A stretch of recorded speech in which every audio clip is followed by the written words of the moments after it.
হঠাৎ 4:45টার দিকে আমাদের একজন দোকানদার রমেশ্বর দা উনি আমাকে ফোন করে, তারপর যথারীতি আমরা ফায়ার সার্ভিস নকশালবাড়িকে ফোন করি, স্থানীয় প্রশাসনকে ফোন করি। এসে দেখি এখন অবধি প্রায় 12-14টা দোকান ক্ষতিগ্রস্ত হয়েছে। সঠিক তথ্য এখনও পাওয়া যায়নি, কিছুক্ষণ পরে জানা যাবে। আগুন লাগার কারণ তো জানা যায়নি, এখন কিভাবে হয়েছে এখন প্রশাসন মানে তদন্ত করে দেখবে।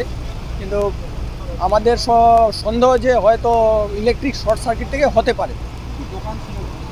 এখানে গ্লোসারি দোকান ছিল, হোটেল ছিল, সারের দোকান ছিল, মোটর পার্টসের দোকান ছিল, ইত্যাদি অনেক দোকানই ছিল। এখন কিছুক্ষণ পরে আরও জানা যাবে যে ক্ষতিগ্রস্তর এখনও সঠিক পাওয়া যাবে না। তবুও আমাদের ধারণা যে অন্তত 50-60 লাখ টাকার ক্ষতি অবশ্যই হয়েছে। এখন আগুন বর্তমানে নিয়ন্ত্রণে। আমাদের পার্শ্ববর্তী দেশ নেপালেরও ফায়ার ব্রিগেড এসেছে এবং আমাদের এই এলাকার 3-4টা ফায়ার সার্ভিস এসেছে। প্রশাসন ভালোভাবে কাজ করছেন এবং স্থানীয় আমাদের এসএসবি যারা প্রয়াত সীমান্তরক্ষী বাহিনী আছে ওনারাও কাজ করেছেন যথারীতি।